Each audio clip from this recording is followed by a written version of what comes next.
up, guys? Hope you are having an awesome day. Super excited to be here with you as we are starting something brand new. We're starting a new series today called Impossible. Because I believe that God wants to do some things in your life that right now that you think are impossible. And you know, when I think of the word impossible, I think of records. Like things that you think will never be broken. I want you to take a moment, maybe in the comments of if you're watching this live, or maybe if you're with your life group, what are some records that you think will never, ever be broken? Like put them in the comments, chat about them. But when I think of sports, I think that's kind of like where records are like really big. Like everyone's striving to be the best in this sport.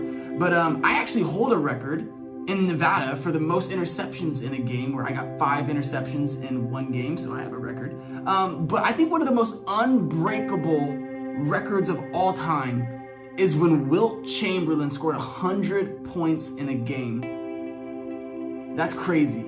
Like just thinking of what you have to do to score 100 points in a game. You know, I was thinking of Steph Curry, and Steph Curry would have to make 34 threes in one game. I think the current record of most threes in a game is like 13. So you'd have to multiply that by 3 and then do one more.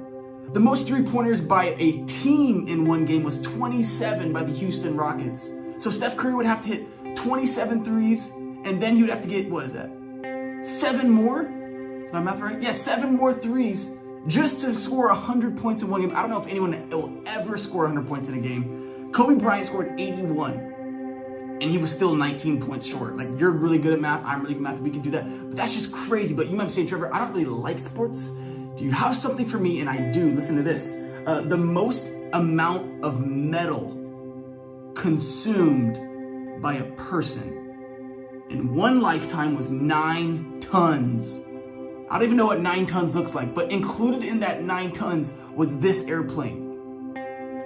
Yeah, a dude ate that airplane. He had some kind of disease, apparently, they said, or problem, issue, where he felt like he had to eat metal. And so he ate 9 tons in one lifetime. Or you over like this one. The most amount of weight lifted by the human tongue is 27 pounds. A dude, I guess, trained for 6 years, pierced his tongue with a hook, and like hooked it on and like lifted a 27-pound weight. Like who decides, you know what I want to do for my life? I want to lift the most weight with my tongue possible. Like think of all like the training, the workouts he has to do. Like, I don't even know. I bet you can eat a popsicle really fast. I have no idea. But I love thinking about records, because records, like, it puts it out there. And it's like, man, I don't know if anyone will ever do that. Like in baseball, one of the biggest records of all time is Barry Bonds hitting 73 home runs in one game. Or Joe DiMaggio, or not in one game, one season. Joe DiMaggio hitting 56 straight games. Or like Oscar Robinson averaged a triple-double for a whole season. And actually, Russell Westbrook broke that record. So they say the records are meant to be broken. But anyways, I want you to think about the impossible. Maybe the impossible in your life. Man, what is the thing that like you've been asking for? Maybe you're like, man, I wish God would do that. But Trevor, it's impossible. Maybe your impossible might look something like a restored relationship. Maybe there's been something with a friend, with a family member, a mom or a dad, where you're like, you know what, our relationship is so messed up, it's impossible. I believe that God wants to do the impossible in your life.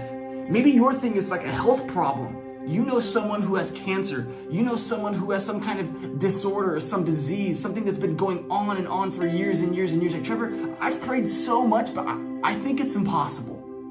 I believe God wants to do the impossible in our lives. Or what if it's something like overcoming an addiction? Maybe it's a substance. Maybe it's pornography. Maybe it's just a negative thought that you have towards something or someone or some situation. I believe God wants to do the impossible in your life. He wants to give you victory and help you overcome. Maybe it's just this quarantine. And you're like, Trevor, I don't know if I'm going to survive. I don't know if we're ever going to get back to life how we used to know it. I believe God wants to do the impossible in our lives. But you know what? I think that if God's going to do the impossible, we have to maybe look at situations just a little bit differently. But before I get into that, I want to tell you our key concept for this series. I usually say month, but it's like we don't know what's going on with this quarantine. So the key concept for this series is actually a Bible verse. I think it's an awesome Bible verse. And it's in Matthew chapter 19, verse 26. And my challenge is for you to memorize this verse. And it's Jesus talking to his disciples. And he says, with man, this is impossible.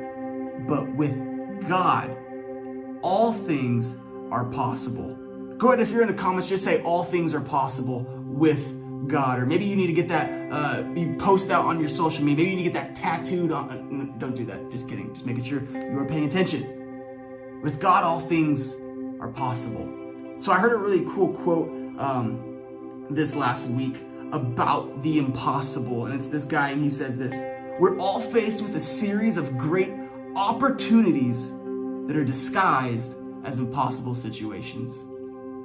Man, if you would look at your circumstances, the things that you think are impossible, the things that you think are never going to happen, the things that you think are too challenging, man, what if those are just opportunities that God has put in front of you for you to get to know him better, to grow more into him, to do something great for him? Man, what if those things that are impossible are just opportunities? And God wants to do the impossible in your life. But one thing, I almost got ahead of myself. I almost said a point that weren't there yet. But actually, I just want to jump into a Bible verse. Actually, it's a Bible story in the book of Ezekiel chapter 37. And it's a story that, it's a little bit crazy.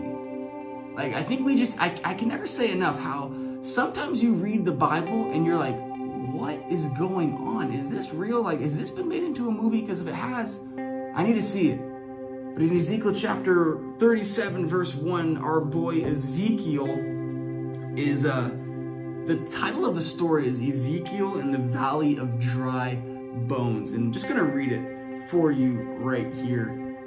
Verse 1, the Lord took hold of me, and I was carried away by the Spirit of the Lord to a valley filled with bones. Pause. That's sketchy. Why is God taking this dude to a valley of bones?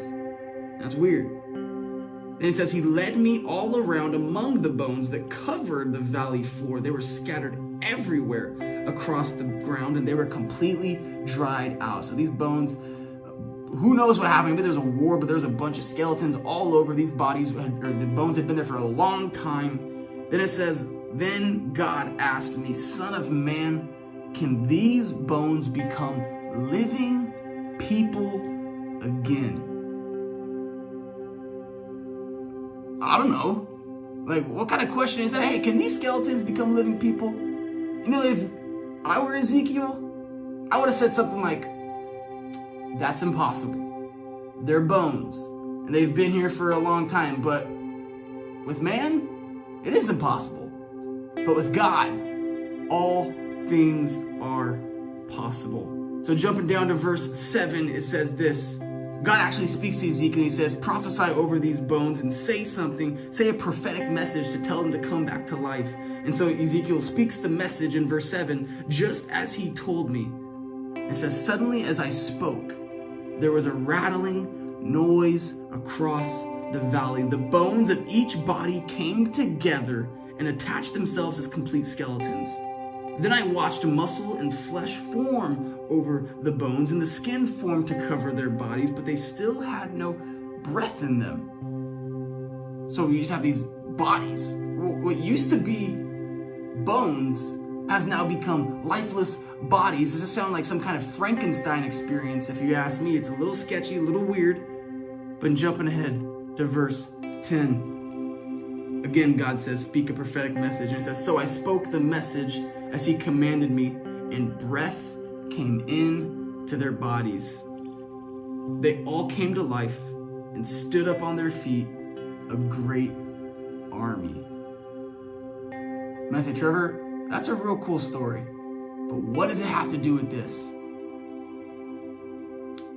You know, I think that if we would look at this situation, we would see a bunch of bones. And maybe in our lives, we can see something that looks like death. We can look at something that looks like failure. We can look at something that looks like it has no significance whatsoever. And yet with God, something that might seem dead, something that might seem insignificant, can find value, can find life.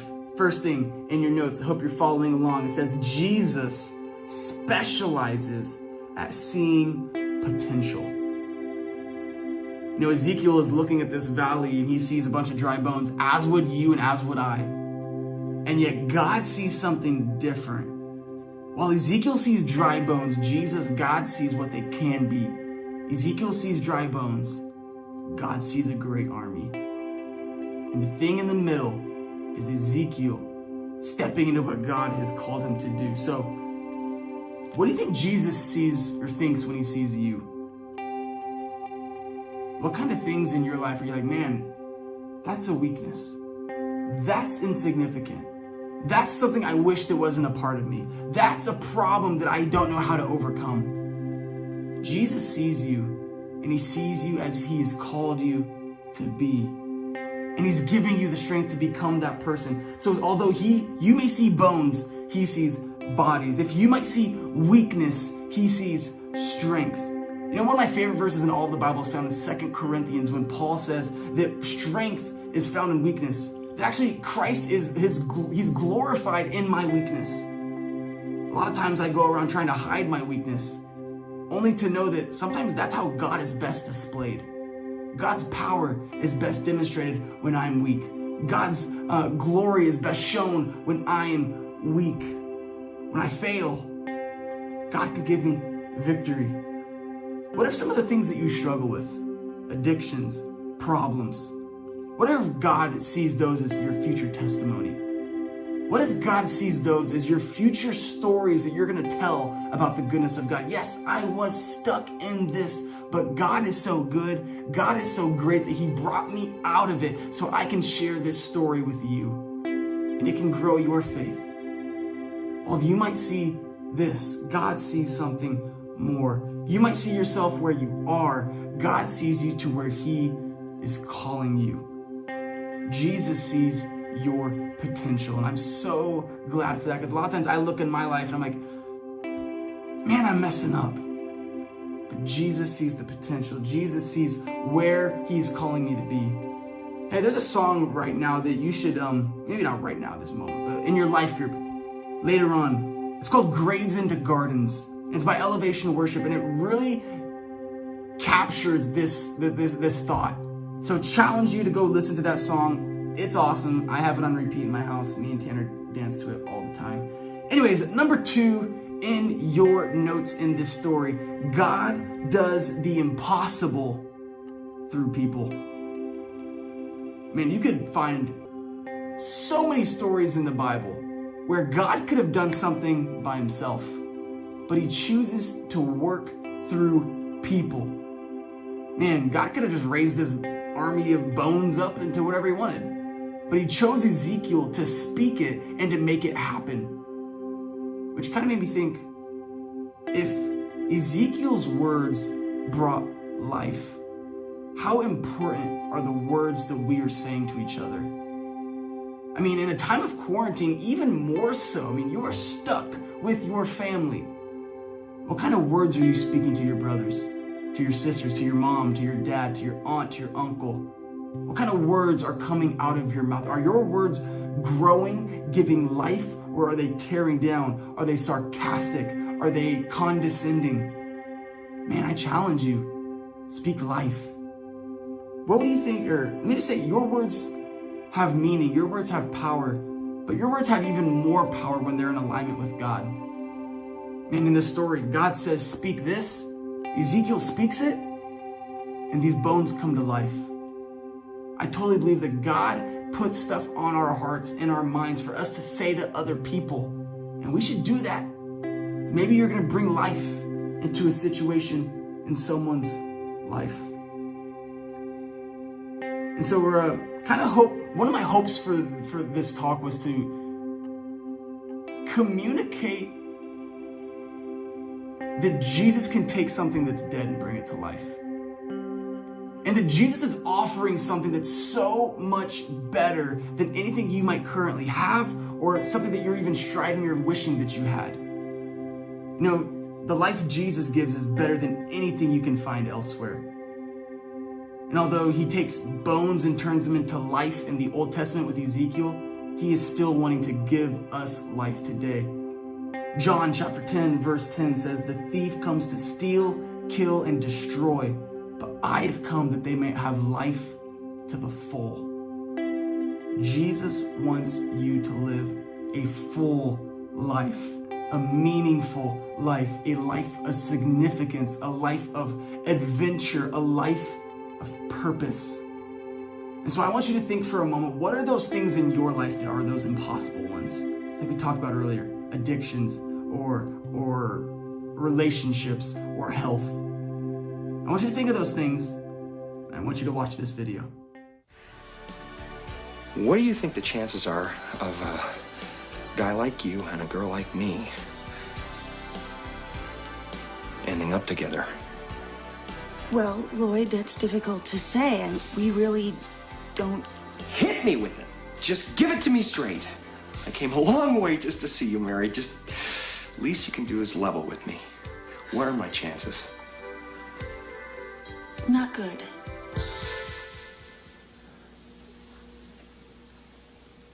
You mean not good like 1 out of 100? I'd say more like 1 out of 1,000,000.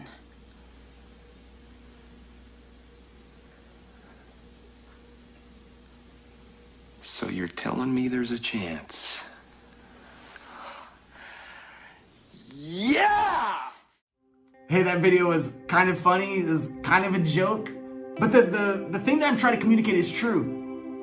That the thing that you think is impossible, I'm saying there's a chance. But actually I'm saying that there's so much greater than a 1 in 1,000,000 chance. I believe that with God on your side, that thing that you think is so impossible is very possible with God. With man, it is impossible, but with God, all things are possible. Man, that addiction, that relationship problem, that health issue, with God, it's possible. And I believe that God does the impossible through people, students, parents like you. Love you guys.